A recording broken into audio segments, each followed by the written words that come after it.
पढ़ी करे मुझा दोस्त अजीज बस कयो न जो दम परवाज थी वयो नमाजू भी कोन पढ़ी सकियो रोजा भी कोन रखी सकियो हज भी कोन करे सकियो पर दिल जे सदाकत सच्चाई असा उनके रब्बे जुल जलाल कलमो नसीब फरमायो उन जे मथा मौत अची वयो तदफीन मुकम्मिल करे ख्वाजा हसन बसरी सही फरमाइन था मरात जो सुतो पयो हां अखिड़ियों बंद हल निंद्र जे ख्याल में ख्वाब पियो दिसा अल्लाह जी जात जन्नत में हिकड़ो महला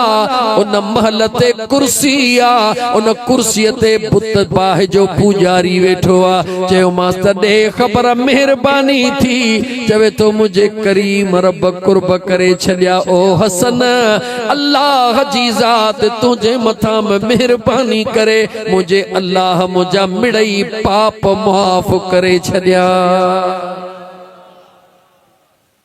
कहजा माफ कई जवाब जो मिठा कहजा माफ कई जेको बाह जो पुजारी हुयो अल्लाह के अल्लाह भी कोन समझंदो हो पर मरण का पहिरी तौबह नसीब थी वयस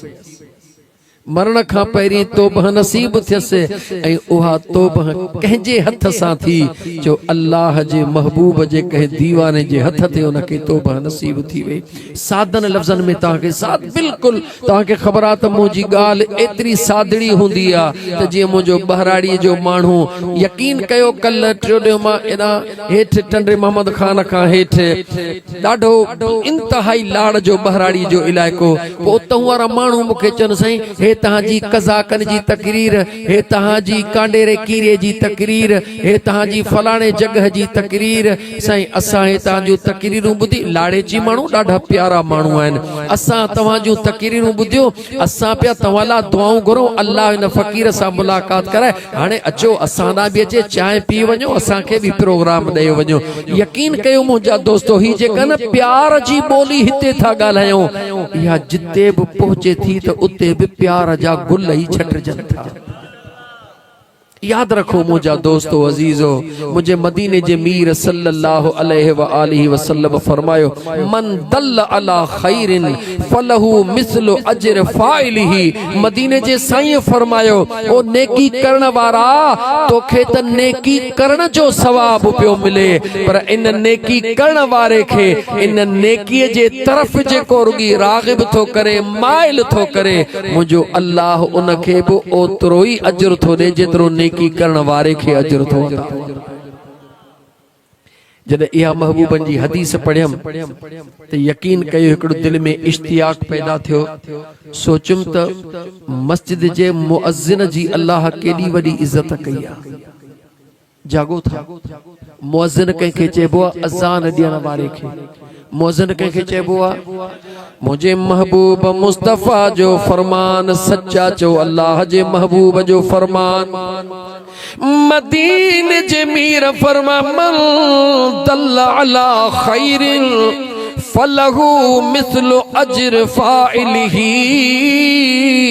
जेको कंखे नेकी जे तरफ सडड़ो कंदो आ कंखे नेकी ला वठी ईंदो आ कंखे नेकी सुणे कमला माइल कंदो आ जडहि उहो नेकी कंदो आ जेतिरो सवाब नेकी कंदड़ खे मिलंदो आ ओतिरो सवाब मुंहिंजो रब उन सदींदड़ खे भी अता कंदो आ मुअज्जिन जदे अजान थो दे मुसलमान पंहिंजे गोठ जे मस्जिद में अजान दे ओ खुदा जे वास्ते अजान दे वडो सवाब थई अजान जो तोखे असा के अंदाजो ही कोने मुजा मुसलमान भा त इन नंढड़े कम जो सवाब केडो आ जेडी मला मुअज्जिन अजान दीदो आ घर में अमड़ मानी पई पचाए काजी जल बकरनिया मेहन जो खीर पई दुहे का अमड़ घर जो कम पई करे अजान अची वयो उन जे दिल में ख्याल आयो हाने मां घर जे कम के खत्म कया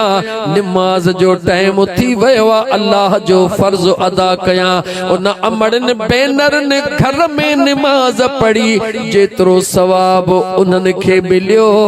ओतरो सवाब अजान दियण वारे के मिली वयो के बनीअ में बीठा होया हारी हलो हलाए रहा होया के कमद जी वाढ़ी करे रहा होया के लाबारो करे रहा होया के थ्रेशर ते मजदूरी करे रहा होया कन्नन ते अजान जो आवाज अची वयो पंहिंजे कम के छड़े तैयारी कयो त जल्दी कयो वुजू करे नमाज पढ़ो हो जंगल में नमाज पिया पढ़न उन्हन के उते सवाब पियो मिले मुअज्जन के मस्जिद में रब उन्हन जेतरो सवाब पियो अता करे। दुकान वारन दुकान बंद कया रस्ते वञण वारन रस्ते जा कम छड़े नमाज पढ़ी दे खबर मुसलमान हिकड़े अजान सा 100 माण्हुनि जेकर नमाज पढ़ी त 100 नमाजुन जो सवाब जेको उन्हन के मिलियो वो मिड़ई सवाब मुअज्जन के मिलियो या कोन मिलियो।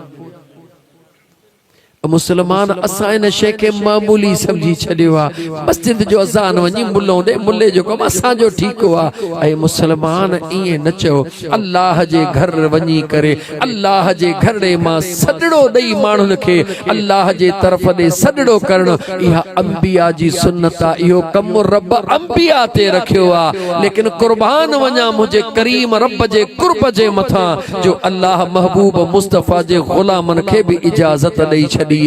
मुसलमान कहे मुसलमान भा के नेकी अला सडड़ो करण हे मुझे सोहणे नबी जी सुन्नत आ मुझे आका जी सुन्नत ते अमल करण जह ते जो वस कोने जेके मालिक घुरंदो आ उनके नसीब फरमाए। जागो था तो दुरूद पढ़ो सल्लल्लाहु अलैहि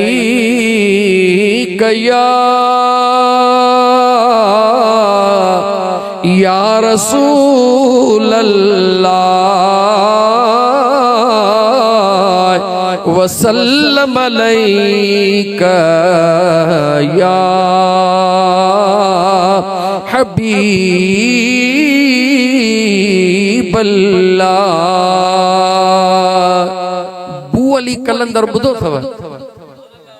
एकड़ो तो कलंदर शहबाज सेवण शरीफ वारो पर बू अली कलंदर बुधो थव पानीपती वारो कोन बुधो थव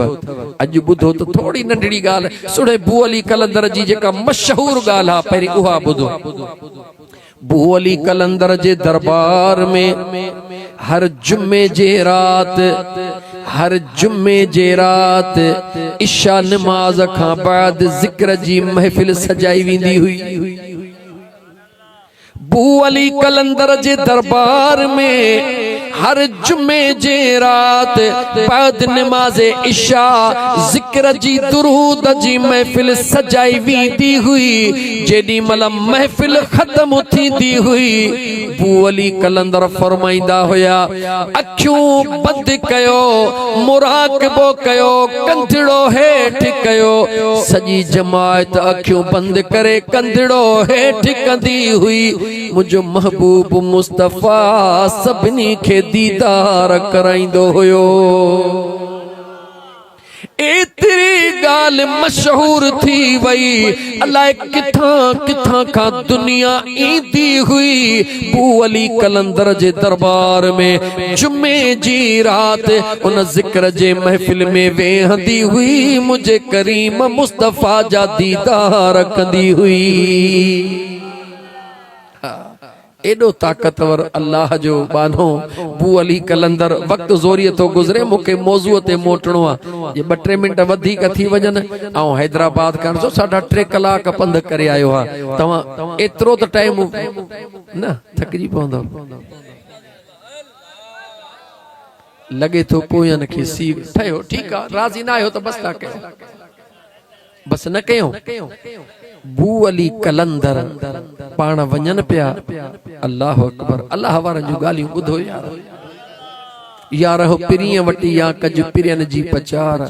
इन्हनि ॿिन्ही खां धार शल कादिर कंहिंखे न करे। सोहणे बू अली कलंदर वञन पया साम्हूं ए जेके रिछन नचाइण वारा फ़कीर हूंदा आहिनि रिछ खे नचाए रहियो आ फ़कीर माण्हू मज़ो ॾिसी रहिया आहिनि ढीबिकीअ ते अचानक नज़र पइजी वई बू अली कलंदर ते फ़कीर खे छॾे माण्हू जेॾी महिल बू अली कलंदर जे तरफ़ डोड़िया उन सां मिलिया फ़कीर खे कावड़ अचे वई फ़कीर पंहिंजे रिछड़ीअ या रिछ के बधी करे अगते वधी आयो बू अली कलंदर के चई त हे सब चवन था त बू अली कलंदरा असा फकीरन जे जुबान में कलंदर त उन के चेबो आ जेको ढीबिकीअ ते नचाईंदो आ जे तू भी कलंदर हई त कंहिंखे नचाए ॾेखार असा फकीरन जे जुबान में उहो रिछ वारो फकीर तो चवे त बू कलंदर उन के चवंदाऊं जेको ढीबिकीअ ते जानवरन खे नचाए जे तू बि वाकई कलंदर हई त नचाए ॾेखार में अली मोहम्मद कलंदर हई त नचाए ॾेखार बू अली कलंदर हीअ निहारे पाण फरमायो तुंहिंजो जानवर ॿधो पियो आहे वण हेठों हा ॿधो पियो आहे इन वण जे टारी हीअं लड़ियल हुई हीअं जेके काम चइबो आहे या जेको चऊं पासा सिंधीअ में पाण फरमायो त चङो इन जे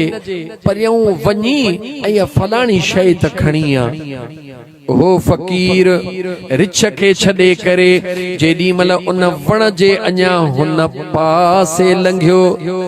दुनिया बदलजी वई काॾे वयो वण काॾे वयो फकीर काॾे वयो रिछ अजीब दुनिया में अची वयो ईअं लॻो त उनखे झटको आयो अखियूं बंदि थी खुलियूं ॾिसे त अजीब दुनिया में अची वयो हा हाणे अजीब दुनिया में अची वयो हा त काॾे वञा परेशान हाल में बीठो आ हाणे काॾे वञा कीअं कयां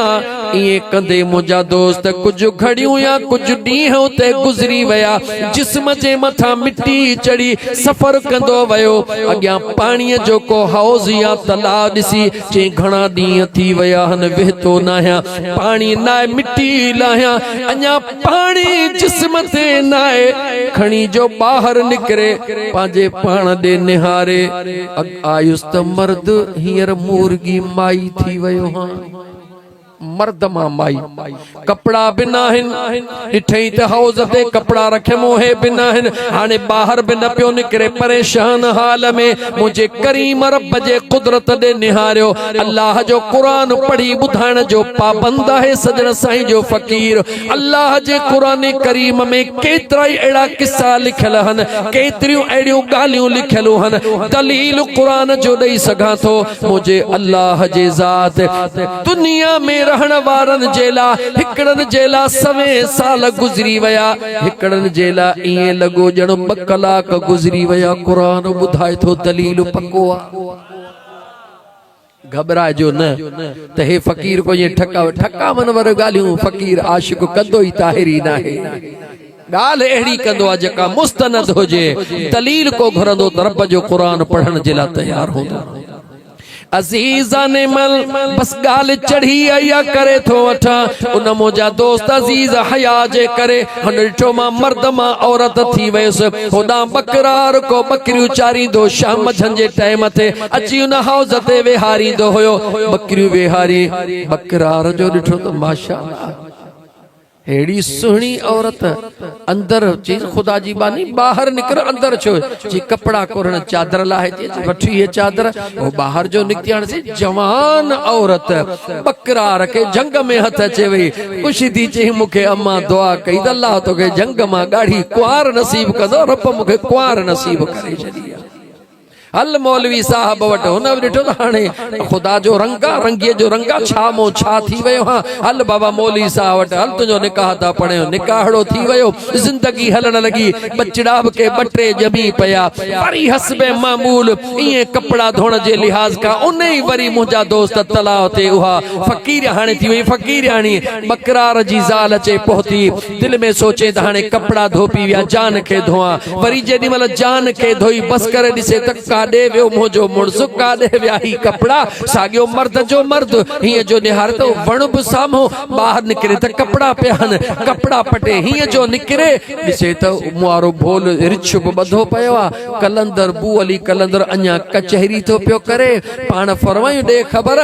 झट मोटी है चवे तो सही मुंहिंजी तौबा पाण फरमाए ॾे ख़बर कलंदर कंहिंखे चइबो आहे जेको जानवर खे भोलड़ीअ ते नचाए ढिबकीअ ते उनखे कलंदर न चइबो आहे कलंदर अल्लाह उनखे बनाईंदो आहे जेको हथड़ा खणंदो आहे त रब उन जा हथड़ा कॾहिं मोटाईंदो ई कोन्हे उहो बू अली कलंदर संदन जो हिकिड़ो फ़कीर हुयो रस्ते में पियो वञे फ़कीर माण्हू ॻाल्हियूं अचनि थियूं घणियूं वरी रहिजी बू अली कलंदर जो फ़कीर रस्ते में थो पियो वञे पंहिंजे ख़याल सां रस्तो वठियो पियो वञे पोयां को वक़्त जो गवर्नर पियो अचे अॼुकल्ह जीअं ॾिसंदा अॻियां ट्रू ट्रू लॻी पई हूंदी आहे त साहब थो अचे रस्तो साफ़ कयो या पुरानी ॻाल्हि अचे उन वज़ीर गवर्नर जे नौकरन चाकर जो फ़कीर परे थी गवर्नर थो अचे निहारे जीअं बा रस्तो पियो आहे तव्हांजो गवर्नर लंघी वञे मूं छा कयो न न फ़कीर रस्तो छॾ अरे बाबा मां फ़कीर खे छॾियो मूंखां रस्तो छो था छॾायो न न फ़कीर छॾ जेॾी महिल फ़कीर खे घणो तंग कयूं फ़कीर विच में बीही रहियो चई हाणे अचे तव्हांजो गवर्नर मूंखे परे करे ॾिसां कीअं थो करे हमराह कावड़जी पया फ़कीर विच रस्ते ते वेही रहियो चई ताक़त अथव त मूंखे उथारियो 5 ॼणा हथ विझन चुरेन 10 हथ विझन चुरेन राज गॾु थी विया हिते परेशान हाल में राज गॾु होॾा गवर्नर जो काफ़िलो अची वियो ॾिठई त राज रस्ते में गॾु लही आयो सवारीअ तां मामिलो छा आहे उन छाड़ तर चयोसि फ़कीर ज़िद करे वेही रहियो आहे रस्तो नथो छॾे गवर्नर आयो ओ फ़कीर तूं केरु थींदो ख़बर न थी त मां गवर्नर हां रस्तो छॾ मुंहिंजे रस्ते ते वेठो आहे उन फ़कीर निहारे ख़बर अथई छा चयो चई तूं त मुंहिंजे नौकर जो नौकर आहीं तूं मूं ते हुकुम छो थो हलाई गवर्नर खे चई तूं त मुंहिंजे नौकर जो नौकर आहीं हुकुम छो थो हलाई गवर्नर खे कावड़ जे ठका फ़कीर खे चमाट कढाई फ़कीर खे चमाट लगी फ़कीर गिटड़े ते हथ हणी खिली चयो अघारो त मूं ॻाल्हि कई हुई पर तो पाण पक्को सबूत ॾेई छॾियो त वाके तूं मुंहिंजे नौकर जो नौकर आहीं फ़कीर खिलण लॻो गवर्नर खे गुस्सो अचे वियो निहारे चवण लॻो फ़कीर चवी छा थो चई सच थो चवां तूं मुंहिंजे नौकर जो नौकर आहीं गवर्नर हेठि आयो हथड़ा ॿधी चवे थो फ़कीर मूंखे राज़ ॿुधा राज़ कहिड़ो आहे चई तोखे पैदा कंहिं कयो आहे चई मुंहिंजे सुहिणे करीम रब चई तोखे पैदा मुंहिंजे करीम रब कयो आहे राज खे हेतिरो टाइम पियो ॾी राज जो हेतिरो टाइम पियो वठी ॾे ख़बर मुंहिंजे करीम रब जे दरबार में केतिरो टाइम वेही रोंदो है केतिरो टाइम वेही मुझे अल्लाह जी इबादत कंदो है जन तोखे कुछ न ॾिनो आहे उन्हनि खे टाइम ॾी पियो पंहिंजे नफ़्स खे राज़ी करण जे लाइ पंहिंजे नफ़्स जो ग़ुलाम लॻो पियो है बानो अल्लाह जो है ग़ुलाम तूं नफ़्स जो है जंहिं नफ़्स जो तूं ग़ुलाम है उहो नफ़्स मुंहिंजो ग़ुलाम आहे अल्लाह वारनि जो नफ़्स ग़ुलाम हूंदो आहे उहे नफ़्स जा ग़ुलाम न हूंदा आहिनि ऐं मुंहिंजे रब्बे ज़ुल जलाल क़ुरान करीम में क्लियर फरमायो व अम्मा मन ख़ाफ़ मक़ाम रब्बिही व नहन नफ़्स अनिल हवा फ़इन्नल जन्नत हियल मअवा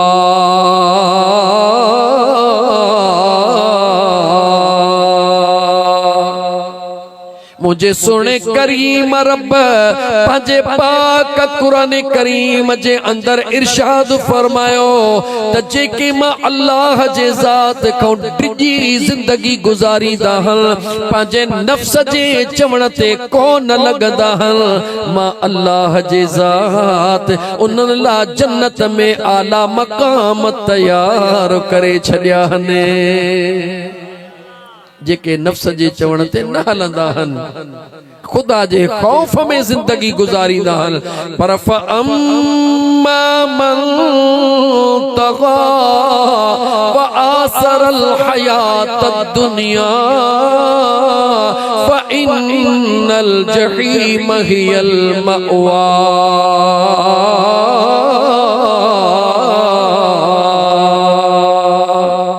जेके नफ्स जे गुलामीअ में जिंदगी गुजारींदा हन, अल्लाह जे हुक्मन के, अल्लाह जे महबूब जे तरीके के छॾे करे नफ्स जी पूजा कंदा हन, मुझे अल्लाह जे ज़ात फरमायो जहन्नम इन्हनि जे लाइ तैयार करे रखियो आ। ऐ मुसलमान, घणियूं कुछ फकीरन जो ॻाल्हियूं ॿुधायूं मई, अल्लाह जो क़ुरान ॿुधायो मई। अज जन मरहूमन जे ईसाले सवाब जे ला महफिला, अल्लाह जी ज़ात हिन पाक क़ुरान करीम जे सदके उन्हनि जा दर्जात बुलंद फरमाए। ऐ मुसलमान, ही उहो रब जो कुरान आ जंहिंजी तिलावत हली रही आ। हे अल्लाह जो उहो कुरान आ जंहिं कुरान करीम खे ॿुधी करे मां तोखां थो पुछां, अमीर उमर मुसलमान थियो हो, कहिड़ी ॻाल्हि ॿुधी जो रब जो कुरान ॿुधी? जवाब दे, छा ॿुधी मुसलमान थियो? जवाब दे, छा ॿुधी मुसलमान थियो हो? तलवार खणी कावड़ में निकतो, रस्ते में कह चयो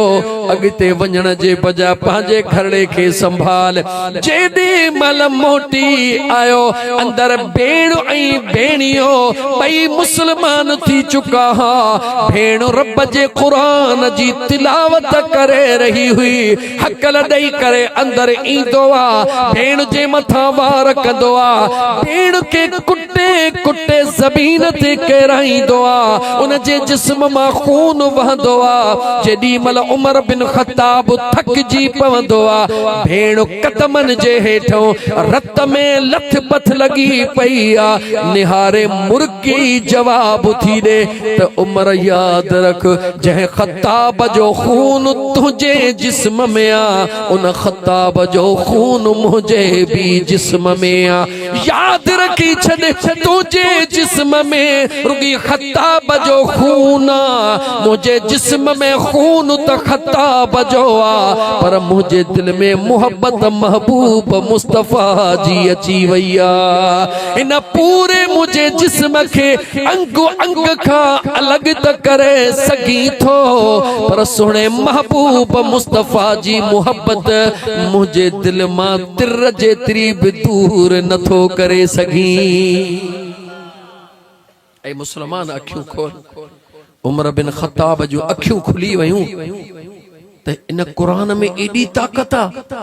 जो एक औरत पढ़ियो आ त उन औरत जे जिंदगी में एडी तब्दीली अचे वई। चवे थो ॾेखार मूंखे हो कुरान,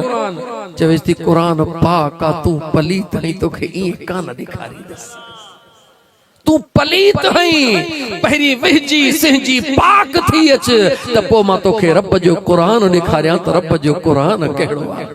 ऐ मुसलमान, अज भी अल्लाह जो कुरान ओहो ही आ, ओहो ही 114 सूरतूं रब जे कुरान जूं हन। कुरान बदलियो कोन्हे को, बदलियो आ त तुंहिंजो मुंहिंजो अंदर बदलिजी वियो आ, बदलियो आ त तुंहिंजो मुंहिंजो यकीन बदलिजी वियो आ, बदलियो आ त तुंहिंजो मुंहिंजो ख़याल बदलिजी वियो आ। वरना अल्लाह जो कुरान अज भी ओहो आ जो मुंहिंजो रब तो फरमाए, व इज़ा क़ुरिअल क़ुरआन फस्तमिऊ लहू व अंसितू लअल्लकुम तुरहमून। जंहिं जगह ते मां रब जो कुरान पढ़ियो वेंदो आ, जेको ख़ामोश थी ॿुधंदो आ, मां अल्लाह रहमत जा ककर वसाए छॾींदो।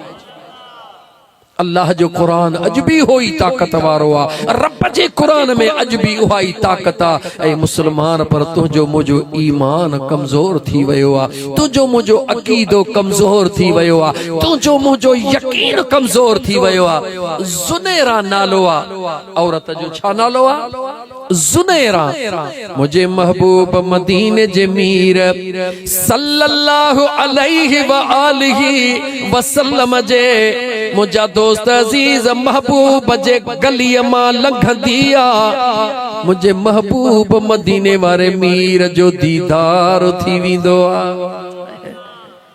असां ईअं सम्झंदा आहियूं त औरतूं जेके आहिनि बसि उन्हनि वेचारनि जो कमु रुगी मेहन खे ॾुहणा, मानी पचाइणा, फरियो ॾियणा। न मुंहिंजा दोस्त, अल्लाह जूं उहे नेक सालिह बांझड़ियूं वेठियूं आहिनि जेके हथड़ा खणंदियूं आहिनि त मुंहिंजा दोस्त अज़ीज़ अञा हथड़ा वराईंदियूं पोइ रब उन्हनि जी दुआ अॻई रब्बुल इज़्ज़त में क़बूल करे छॾींदो। अल्लाह जी बानड़ी सुणी ज़ुनैरा मुझे महबूब मुस्तफ़ा जी दीवानी बणजी चुकी आ। मुर्स मुसलमान नाहे, उन जे मुर्स के खबर पइजी वई। अबू जहल उतबे शैबे चयो तुझी घरवारी ईंदे वींदे गली रस्ते में महबूब मदीने जे मीर ते